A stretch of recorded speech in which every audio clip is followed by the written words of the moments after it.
नमस्कार। आप सुन रहे हैं अंतर यात्रा आत्मा की दिशा, जहां हम आत्मा, ध्यान, ज्योतिष और जीवन के गहरे अर्थ की खोज में चलते हैं। मैं हूं सुनील मिश्रा और आज हम एक ऐसे विषय की ओर चलेंगे जिसकी तलाश हर आत्मा जीवन भर करती है। ध्यान और आत्म साक्षात्कार का रहस्य। ध्यान क्या है?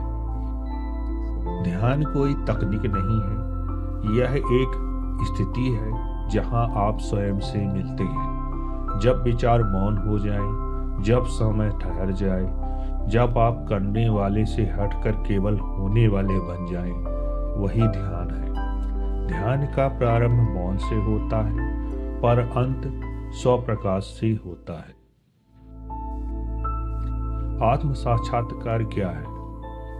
आत्म साक्षात्कार का अर्थ है अपने असली स्वरूप को देखना। मैं शरीर नहीं हूँ, मैं विचार नहीं हूँ, मैं आत्मा हूँ। ये जानना बौद्धिक नहीं, अनुभवात्मक होना चाहिए। आपका अस्तित्व सिर्फ नाम, रूप और भूमिका नहीं, बल्कि चेतना है। जब आप ध्यान की स्थिति में उतरते हैं तो आप सिर्फ देखने वाले नहीं रहते, आप खुद ही प्रकाश बन जाते हैं। ध्यान और साक्षात्कार में संबंध। ध्यान आत्म साक्षात्कार का पुल है। ध्यान के बिना आत्मा की आवाज धुंधली रहती है और आत्म साक्षात्कार के बिना ध्यान केवल एक अभ्यास बनकर रह जाता है। जब आप हर दिन कुछ समय स्वयं में उतरते हैं तो धीरे धीरे आपकी पहचान भीतर से बदलने लगती है। आप बनते हैं शांत, स्पष्ट और सत्य से जुड़ने वाले। आज का अभ्यास सरल है पर है गहरा। आत्मा का ध्यान अभ्यास 5 मिनट। पहला, शांत जगह पर बैठे।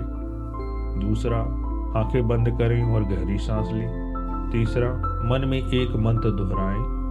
मैं शरीर नहीं हूं, मैं विचार नहीं हूं, मैं आत्मा हूं। चौथा, विचार आए उन्हें आने दें, आप केवल साक्षी बने। और पांचवा, अंत में कुछ पल मौन में बैठे, बिना मंत्र, बिना लक्ष्य। अभ्यास के बाद डायरी में लिखें, ध्यान के दौरान मुझे क्या अनुभव हुआ। तो आज की मुख्य बातें इस प्रकार हैं। ध्यान कोई क्रिया नहीं बल्कि एक स्थिति है। आत्म साक्षात्कार स्वयं को चेतना रूप में अनुभव करना है। ध्यान आत्म साक्षात्कार तक पहुंचने का रास्ता है। आप कोई भूमिका नहीं, स्वरूप है। आज का अभ्यास 5 मिनट मौन ध्यान, मैं आत्मा हूं मंत्र के साथ। अभ्यास के बाद डायरी में अनुभव लिखें। प्रतिदिन एक बार यह अभ्यास करें, सुबह या रात। ध्यान आपको देखने वाला नहीं, जगाने वाला बनाता है। और आत्म साक्षात्कार वो क्षण है जब आप स्वयं को पहली बार सही रूप में देखते हैं। अगले एपिसोड में मिलेंगे कर्म, भाग्य और आत्मा, जीवन की 3 धारणाएं। तब तक अपने भीतर की आवाज सुनिए।